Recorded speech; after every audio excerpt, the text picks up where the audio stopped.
आज हम कक्षा 11वीं के भूगोल विषय की पाठ्यपुस्तक भाग 2 भारत भौतिक पर्यावरण के अध्याय 5 प्राकृतिक वनस्पति का अध्ययन करेंगे।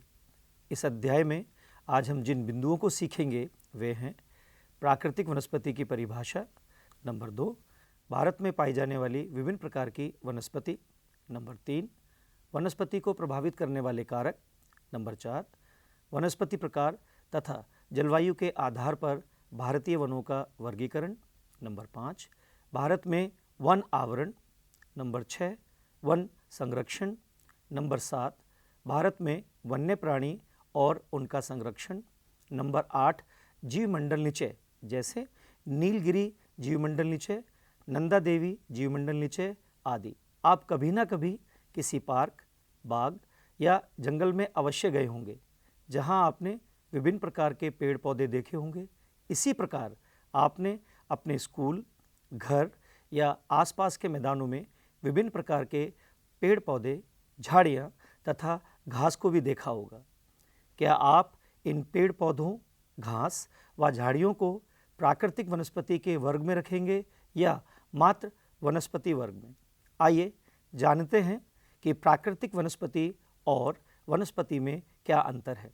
वनस्पति का वह भाग जो मनुष्य की सहायता के बिना अपने आप उत्पन्न होता है और लंबे समय तक उस पर मानव का प्रभाव नहीं पड़ता, ऐसी वनस्पति को प्राकृतिक वनस्पति कहते हैं। प्राकृतिक वनस्पति को अक्षत वनस्पति भी कहा जाता है। दूसरे शब्दों में प्राकृतिक वनस्पति से अभिप्राय उसी पौधा समुदाय से है जो लंबे समय तक बिना किसी बाहरी हस्तक्षेप के उगता है और इसकी विभिन्न प्रजातियां वहां पाई जाने वाली मिट्टी और जलवायु परिस्थितियों में यथासंभव स्वयं को ढाल लेती है।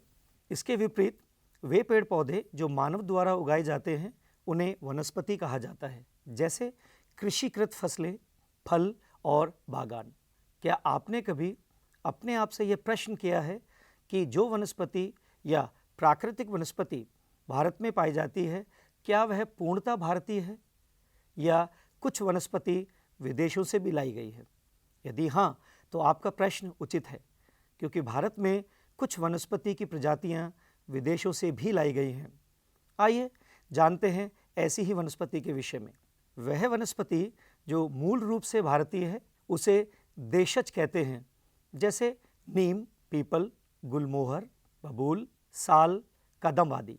लेकिन जो पौधे भारत के बाहर से आए हैं उन्हें विदेशज पौधे कहा जाता है, जैसे cycas palm, araucaria, China palm और फाइकस।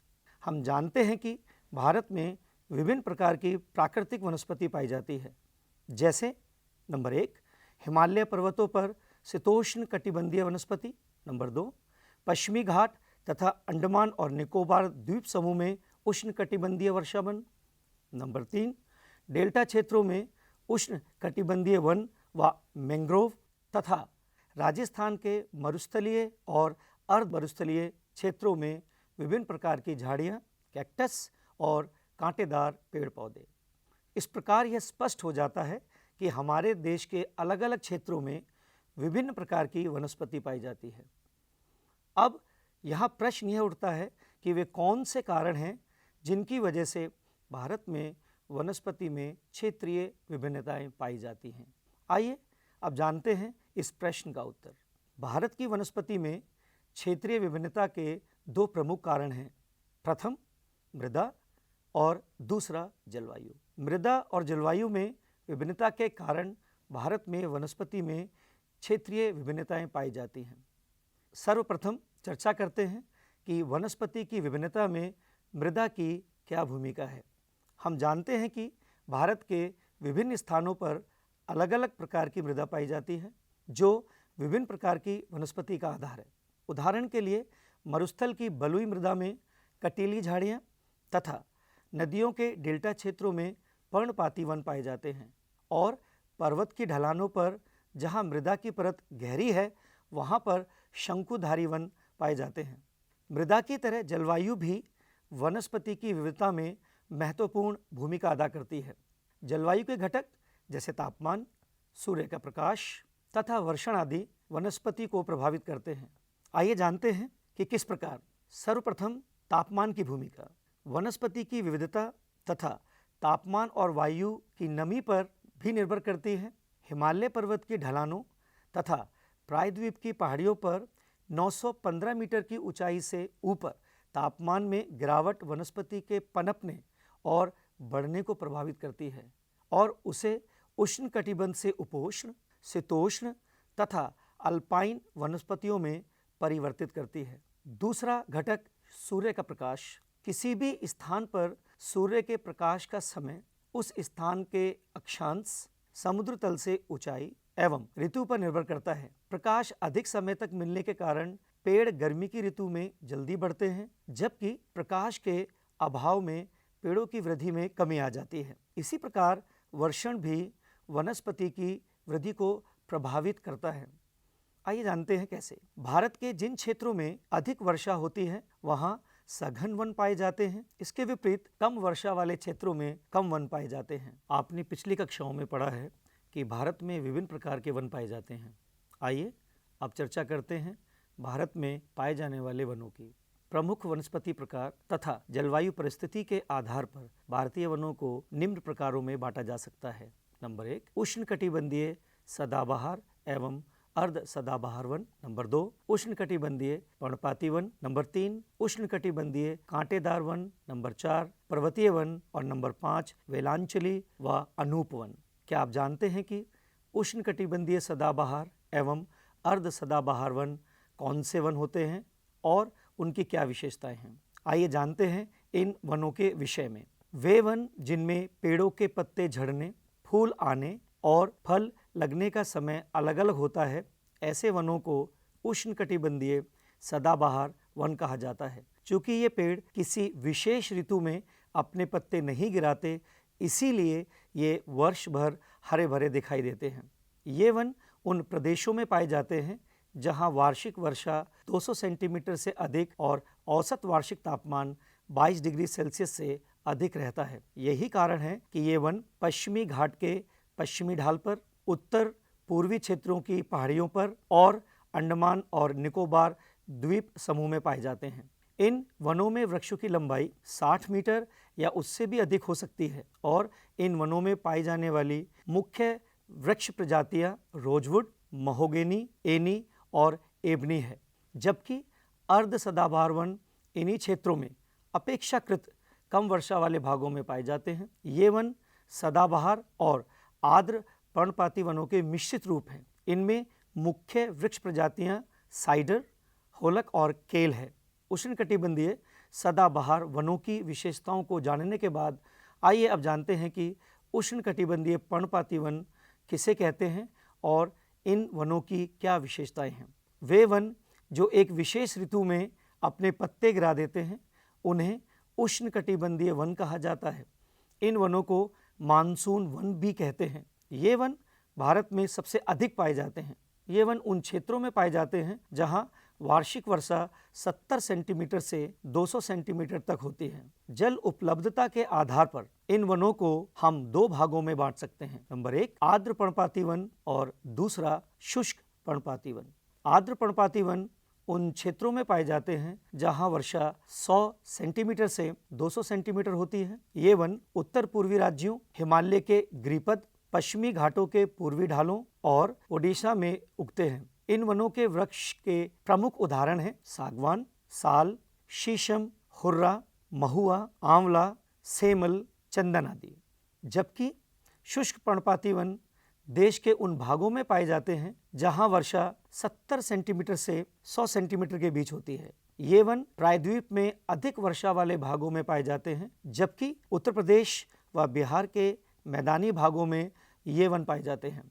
इन वनों में पाए जाने वाले मुख्य पेड़ों में तेंदू, पलास, अमलतास, बेल, खैर और एक्सेलवुड इत्यादि है। आइए अब चर्चा करते हैं उष्णकटिबंधीय कांटेदार वन की। उष्णकटिबंधीय कांटेदार वन उन भागों में पाए जाते हैं जहां वर्षा 50 सेंटीमीटर से कम होती है। इन वनों में कई प्रकार की घास और झाड़ियां शामिल है। ये वन मुख्यतः दक्षिणी पश्चिमी पंजाब, हरियाणा, राजस्थान, गुजरात, मध्य प्रदेश और उत्तर प्रदेश के अर्ध शुष्क क्षेत्रों में पाए जाते हैं। इन वनों में पौधे लगभग पूरे वर्ष पर्णरहित रहते हैं और झाड़ियों जैसे लगते हैं। इन वनों में पाई जाने वाली मुख्य प्रजातियां बबूल, बेर, खजूर, खैर, नीम, खेजड़ी और पलास आदि हैं। इन वृक्षों के नीचे लगभग 2 मीटर लंबी घास उगती है। क्या आप जानते हैं उस घास का नाम क्या है? उस घास को गुच्छ घास कहा जाता है। आइए वनों के एक और प्रकार की चर्चा करते हैं और ये हैं पर्वतीय वन। पर्वतीय क्षेत्रों में ऊंचाई के साथ तापमान घटता जाता है और तापमान घटने के साथ साथ प्राकृतिक वनस्पति में भी बदलाव आता है। पर्वतीय वनों को 2 भागों में बांटा जा सकता है। नंबर 1 उत्तरी पर्वतीय वन और दूसरा दक्षिणीय पर्वतीय वन।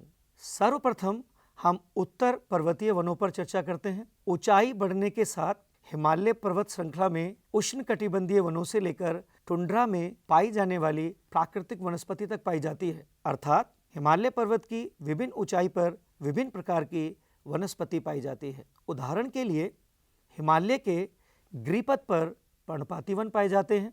इसके बाद 1000 मीटर से 2000 मीटर की ऊंचाई पर आर्द्र शीतोष्ण कटिबंधीय प्रकार के वन पाए जाते हैं, जबकि उत्तर पूर्वी भारत की उच्चतर पहाड़ी श्रृंखलाओं, पश्चिमी बंगाल और उत्तरांचल की पहाड़ी इलाके में चौड़े पत्ते वाले ओक और चेस्टनट जैसे सदाबहार वन पाए जाते हैं।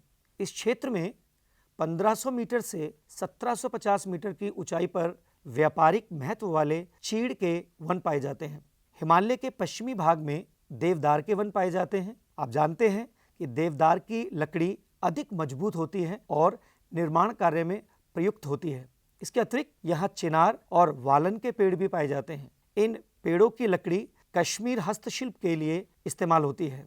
2225 मीटर से 3048 मीटर की ऊंचाई पर ब्लू पाइन और स्प्रूस के पेड़ पाए जाते हैं। इस ऊंचाई पर कई स्थानों पर शीतोष्ण कटिबंधीय घास भी उगती है। इससे अधिक ऊंचाई पर अल्पाइन और चरागा पाए जाते हैं, जबकि 3000 से 4000 मीटर की ऊंचाई पर silver fir, Juniper, pine, birch और रोडेंड्रॉन आदि वृक्ष मिलते हैं।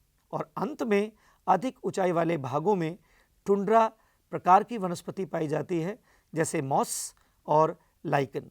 पर्वतीय वन के प्रथम भाग उत्तरी पर्वतीय वन को समझने के बाद आइए अब इसके दूसरे भाग अर्थात दक्षिणी पर्वतीय वनों को समझते हैं। दक्षिणी पर्वतीय वन मुख्यतः प्रायद्वीप के 3 भागों में मिलते हैं। नंबर 1 पश्चिमी घाट, विंध्याचल श्रेणी और नीलगिरी पर्वत श्रेणी। चूंकि ये श्रृंखलाएं उष्णकटिबंध में पड़ती हैं और इनकी समुद्र तल से ऊंचाई लगभग 1500 मीटर है, इसीलिए ऊंचाई वाले क्षेत्र में शीतोष्ण कटिबंधीय और निचले क्षेत्रों में उपोष्ण कटिबंधीय प्राकृतिक वनस्पति पाई जाती है। केरल, तमिलनाडु और कर्नाटक राज्यों के पश्चिमी घाट में इस तरह की वनस्पति पाई जाती है। नीलगिरी, अन्नामलाई और पालिनी पहाड़ियों पर शीतोष्ण कटिबंधीय वन पाए जाते हैं, जिन्हें सोलास के नाम से जाना जाता है।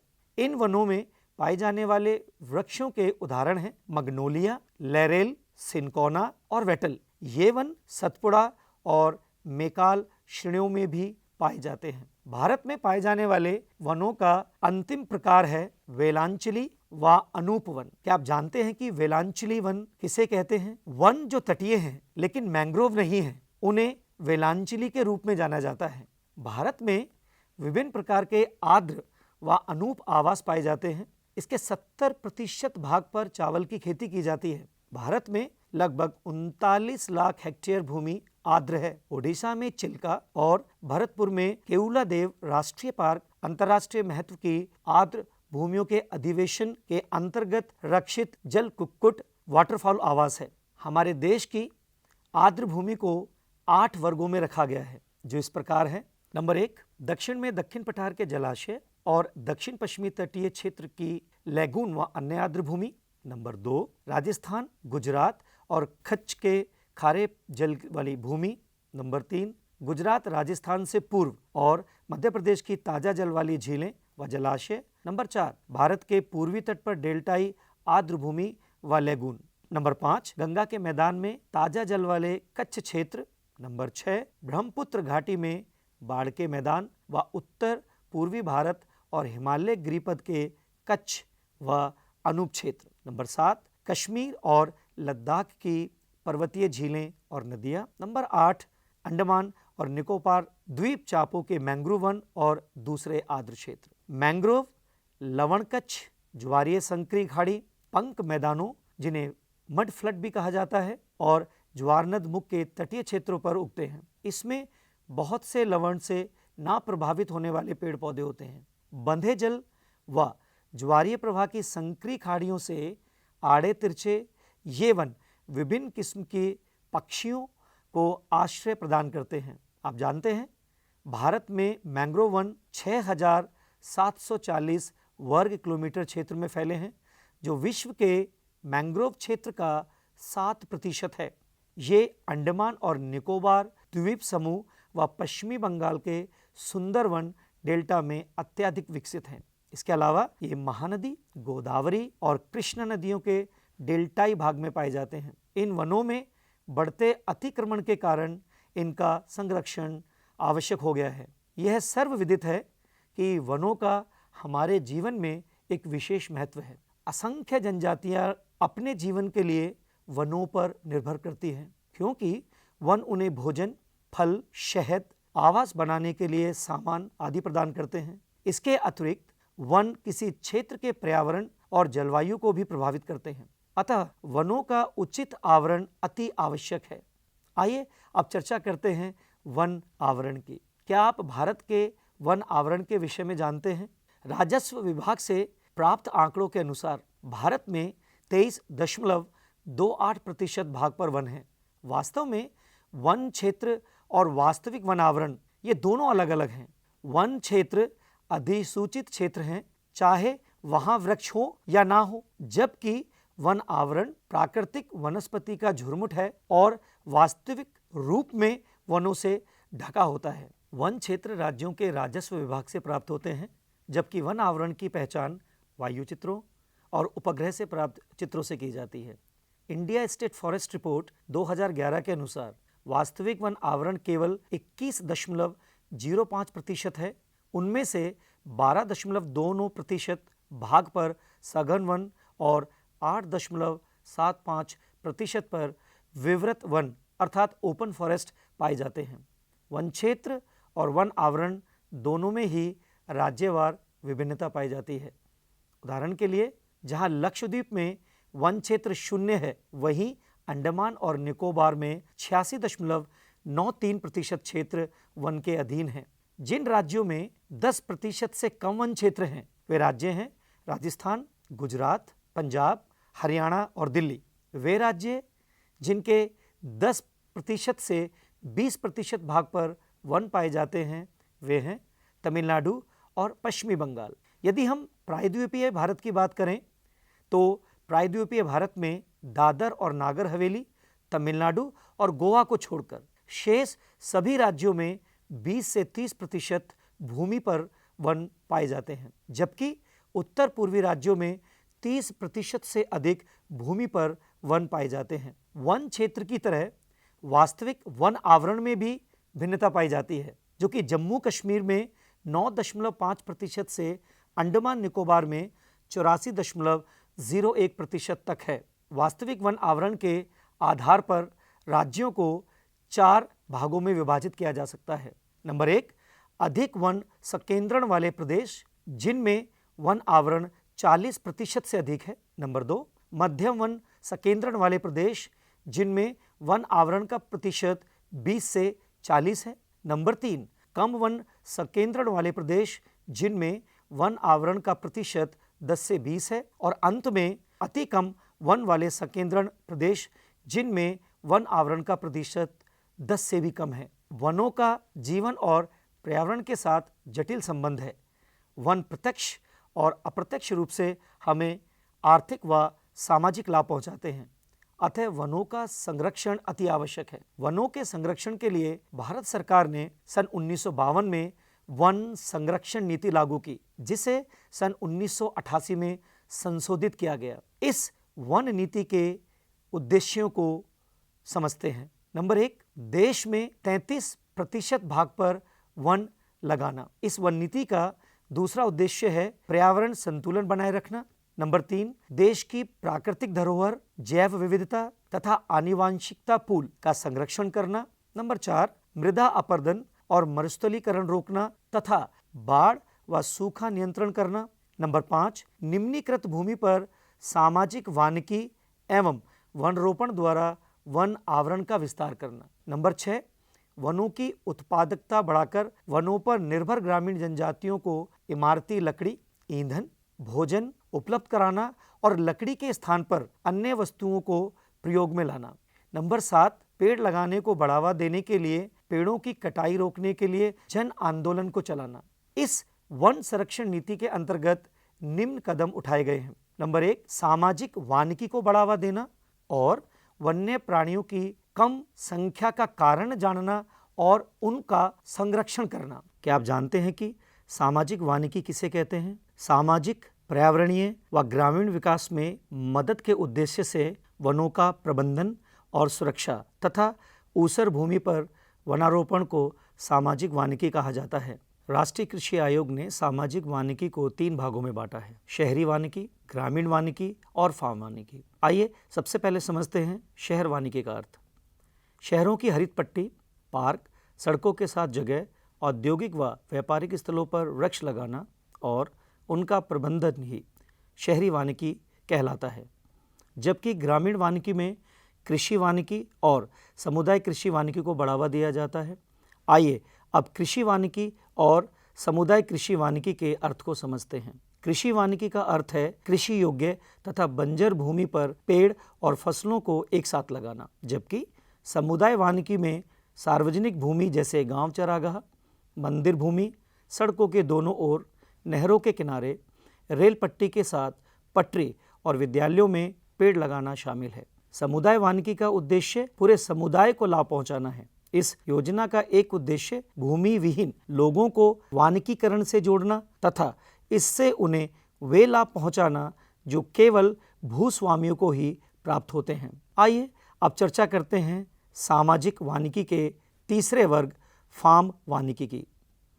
क्या आप जानते हैं कि फार्म वानिकी किसे कहते हैं? फार्म वानिकी के अंतर्गत किसान अपने खेतों में व्यापारिक महत्व वाले या दूसरे पेड़ लगाते हैं। इस योजना के तहत कई तरह की भूमि जैसे खेतों की मेड़ें, चरागाह, घास स्थल, घर के पास पड़ी खाली जमीन और पशुओं के बाड़ों में भी पेड़ लगाते हैं। वन्य प्राणी के विषय में जानते हैं। प्राकृतिक वनस्पति पर विस्तृत चर्चा करने के बाद अब एक अन्य महत्वपूर्ण विषय पर चर्चा करेंगे और वो है वन्य प्राणी। यह अनुमान लगाया गया है कि विश्व के ज्ञात पौधों और प्राणियों की किस्मों में से 4 से 5% किस्में भारत में पाई जाती हैं। हम जानते हैं कि वन्य प्राणियों की संख्या लगातार कम हुई है। यहाँ यह जानना अति आवश्यक है कि वन्य प्राणियों की संख्या कम होने के मुख्य कारण कौन कौन से हैं। आइए जानते हैं इन कारणों को। नंबर 1, औद्योगिक और तकनीकी विकास के कारण वनों को तेजी से काटा गया। नंबर 2, खेती, मानवीय बस्ती, सड़कों, खदानों, जलाशयों इत्यादि के लिए वनों को काटा गया। नंबर 3, स्थानीय लोगों ने चारे, ईंधन और इमारती लकड़ी के लिए वनों से पेड़ों को काटा। नंबर 4, पालतू पशुओं के लिए नए चरागाहों की खोज में मानव ने वन्य जीवों और उनके आवासों को नष्ट किया। नंबर 5, रजवाड़ों तथा संभ्रांत वर्ग ने शिकार के लिए जानवरों को बड़े पैमाने पर मारा। नंबर 6, व्यापारिक महत्व के लिए भी पशुओं को मारा जा रहा है। जंगलों में आग लगने से भी वन और वन्य प्राणियों की प्रजातियां नष्ट हुई हैं। इस दिशा में सरकार ने कई कदम उठाए हैं जिनके द्वारा वन्य प्राणियों की सुरक्षा की जा सके। जैसे भारत सरकार ने वन्य प्राणी अधिनियम 1972 में पास किया। इस अधिनियम के 2 मुख्य उद्देश्य हैं। नंबर 1, इस अधिनियम के तहत अनुसूची में सूचीबद्ध संकटापन्न प्रजातियों को सुरक्षा प्रदान करना और दूसरा, नेशनल पार्क, पशु विहार जैसे संरक्षित क्षेत्रों को कानूनी सहायता प्रदान करना। इसके अतिरिक्त देश में 103 नेशनल और 535 वन्य प्राणी अभय वन स्थापित किए गए हैं। लोगों को जागरूक करके भी वन्य प्राणियों की सुरक्षा की जा सकती है।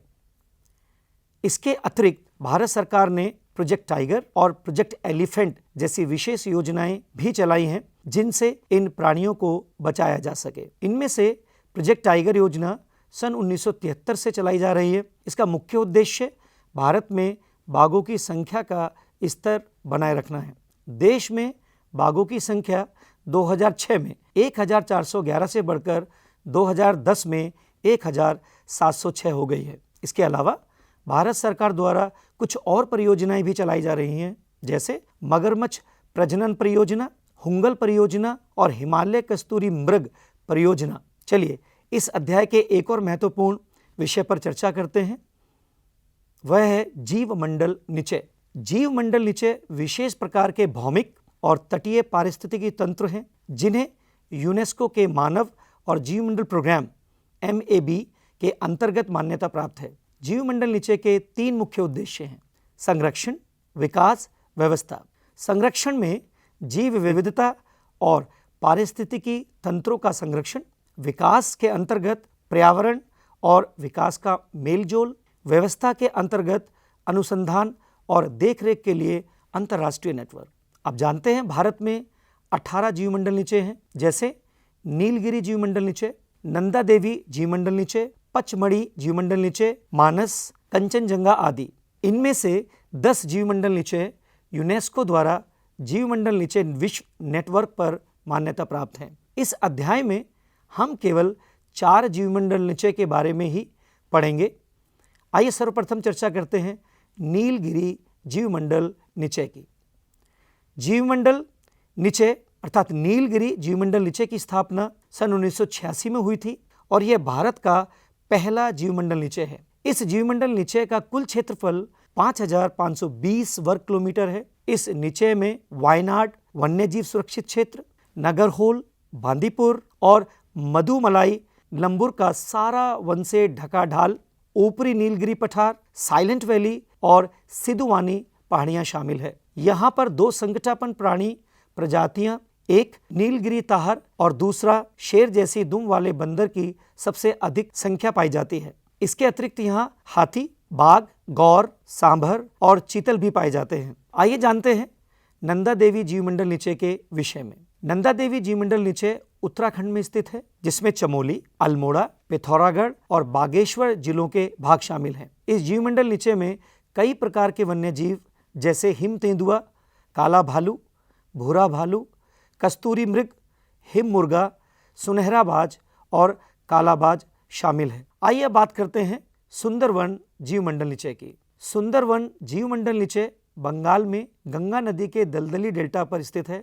यह एक विशाल क्षेत्र पर फैला हुआ है और यहाँ मैंग्रोव वन, अनूप और वनाच्छादित द्वीप पाए जाते हैं। सुंदरवन लगभग 200 रॉयल बंगाल टाइगर का आवासीय क्षेत्र है। मैंग्रोव वृक्षों की उलझी हुई विशाल जड़ समूह मछली से श्रिम्प तक को आश्रय प्रदान करती है। इन मैंग्रोव वनों में 170 से ज्यादा पक्षी प्रजातियां पाई जाती हैं। सुंदरवन के मैंग्रोव वनों में हेरिशेरा फोमिज, जो बेशकीमती इमारती लकड़ी है, वह भी यहाँ पाई जाती है। और अंत में चर्चा करते हैं मन्नार की खाड़ी का जीवमंडल निचय। मन्नार की खाड़ी का जीवमंडल निचय लगभग 1,05,000 हेक्टेयर क्षेत्र पर फैला है और भारत के दक्षिणी पूर्वी तट पर स्थित है। समुद्रीय जीव विविधता के मामले में यह क्षेत्र विश्व के धनी क्षेत्रों में से एक है। इस जीवमंडल निचय में 21 द्वीप हैं और इन पर अनेक ज्वारनदमुख, पुलीन, तटीय पर्यावरण के जंगल, समुद्री घासें, प्रवाल द्वीप, लवणीय अनूप और मैंग्रोव पाए जाते हैं। यहाँ पर लगभग 3600 पौधों और जीवों की संकटापन्न प्रजातियां पाई जाती हैं, जैसे समुद्री गाय। इस अध्याय को समाप्त करने से पहले आइए हम जान लेते हैं कि हमने इस अध्याय में क्या क्या सीखा। प्राकृतिक वनस्पति की परिभाषा व इन दोनों में अंतर, भारत में पाई जाने वाली विभिन्न प्रकार की वनस्पति, वनस्पति को प्रभावित करने वाले कारक, वनस्पति प्रकार तथा जलवायु के आधार पर भारतीय वनों का वर्गीकरण, भारत में वनावरण, वन संरक्षण, भारत में वन्य प्राणी और उनका संरक्षण, जीवमंडल निचय जैसे नीलगिरी जीवमंडल निचय, नंदा देवी जीवमंडल निचय, सुंदरवन जीवमंडल निचय और मन्नार की खाड़ी का जीवमंडल निचय। मैं आशा करता हूँ कि आपने इस अध्याय में स्पर्श किए गए सभी बिंदुओं को अवश्य समझा होगा। धन्यवाद।